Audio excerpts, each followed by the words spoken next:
Hello, আসসালামু আলাইকুম। যাদের কম টাকা আছে তারা কিভাবে খামার চালাবেন সেই চিন্তা ভাবনা করতেছেন। আসলে কম টাকা থাকলেও খামার চালানো সম্ভব, সেটা পরিকল্পনা করে। প্রথমত আপনাদের বলবো যে আমরা গ্রাম এলাকায় যেসব খামার করে থাকি কিন্তু কোনো হিসেব নিকাশ রাখি না, সেই জন্য লাস্ট পজিশনে এসে ধরা খেয়ে যায়।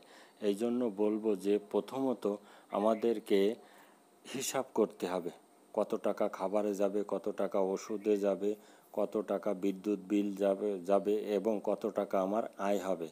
দুধের দাম ওঠানামা করবে, কিন্তু যদি আপনি ডেইরি খামার হোক, ফ্যাটানিং হোক, একটা গরুর যদি খাবারটা আপনি নিয়ন্ত্রণ করতে পারেন সেটি সবচাইতে বেস্ট হবে এবং সেটা আপনার জন্য আমার জন্য অনেক উপকারে আসবে।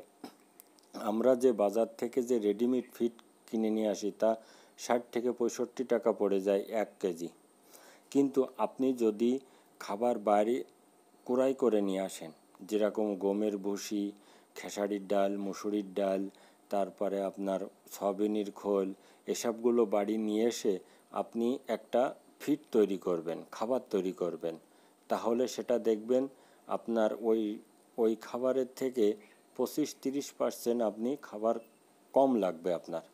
তাহলে যদি আপনার প্রত্যেক দিন 5 টাকা কম লাগে তাহলে 5 কেজি খাবার দিলে 25 টাকা, তাহলে মাসে 750, বছরে 9000 টাকা। এই জন্য বলবো খাবারের পিছনে আমাদের সব সময় একটু বেশি করে নজর দিতে হবে, তাহলে খামার টিকিয়ে রাখা কোনো অসম্ভব হবে না, সম্ভব হবে। এবং আপনি আর দুধটা আপনি কোনো পরিচিত লোক দিয়ে শুরু করুন। গ্রাম এলাকায় যদি দুধ বিক্রয় করতে পারেন সেটি সবচাইতে ভালো হবে এবং পার ডে আপনি টাকা পাবেন এবং বেশি টাকায় আপনি বিক্রয় করতে পারবেন। এরমভাবে একটা খামার তৈরি করতে হবে যাতে আমি কম টাকা দিয়েও আমি একটা খামার চালাতে পারি। এমন এক পর্যায়ে আসবে আপনার খামার আস্তে আস্তে ধীরে ধীরে বড় হতে থাকবে। এইভাবে পরিকল্পনা করে যদি আপনি খামারটা চালাতে পারেন, কেননা আমাদেরকে উদ্যোক্তা হতে হবে। এবং আরেকটা কথা বলবো, খামারে আপনাকে নিজস্বভাবে কাজ করতে হবে। যে অন্যের উপর ছেড়ে দিলাম তাহলে তা হবে না, আপনি ঘুরে বেড়াবেন অন্য লোকে কাজ করবে তা হবে না কোনো দিনও। আপনার নিজে খামারে কাজ করতে হবে, তাহলে কম টাকা দিয়ে আমরা খামার পরিচালনা করতেও পারবো। আর সব সময় মাথায় রাখবেন খামারে কত টাকা খরচ হলো এবং কত টাকা আয় হলো, এটা অবশ্যই হিসাব করে রাখবেন, সেটা সবচাইতে ভালো আমাদের জন্য।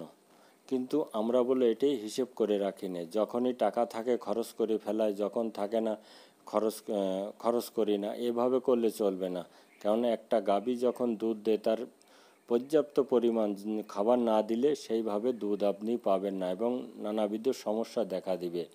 এই জন্যই বলবো। আর একটা কথা হলো যে একটা গাভীর যদি রোগ হয় তাহলে যদি এফএমডি যে রোগটা আছে, খোরা রোগ, এই রোগ হলে 50 থেকে 70% দুধ কম হয়ে যায় এবং পকেট আপনার একদম খালি হয়ে যাবে। এবং গাভী যদি ভালো হয়ে যায় তা ওইভাবে দুধ আপনি আর পাবেন না। এই জন্যই সবসময় বলবো যে আপনি বছরে 2টো টিকা দেন, এফএমডি তারপর এলএসডি। এফএমডি যে টিকাটা খোরা রোগের, সেটা পিস প্রতি 200 টাকা করে পড়ে, আপনার 200 টাকা করে পড়ে। আর এলএসডিটাও একটা ফাইলই 10টা গরুর দেওয়া যায়, তা নেই 2500-3000 টাকা। তাহলে দেব না কেন? আমার একটা গরুর যদি 3 লাখ টাকার গরু হয় তাহলে তার পিছনে 500 টাকা খরচ করতে কেন সমস্যা হবে? এই জন্যই বলবো আমরা সবসময় এই 2টো টিকা দিলে দেখবেন অনেক রোগ ব্যাধির হাত থেকে বাঁচতে পারবেন। আর সবসময় খামার পাট পরিষ্কার রাখবেন, মানে খামারে কোনো সময় রোগ ব্যাধি আসতে দেবেন না। আর একটা কথা হলো যে পানি অপচয় করবেন না, এই দিকে সবসময় খেয়াল রাখবেন। আমরা বলে অনেকেই পানি অপচয় করি, খাবার অপচয় করি, এইগুলো করা যাবে না। এবং আরেকটা কথা বলবো যে ঘাসটা পর্যাপ্ত পরিমাণ বেশি খাওয়ানোর চেষ্টা করবেন।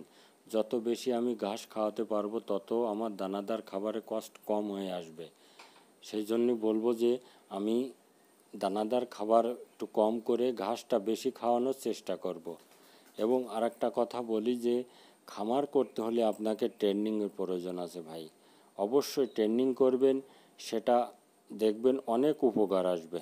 আমার এই ভিডিও ভালো লাগলে অবশ্যই সাবস্ক্রাইব করবেন। খোদা হাফেজ।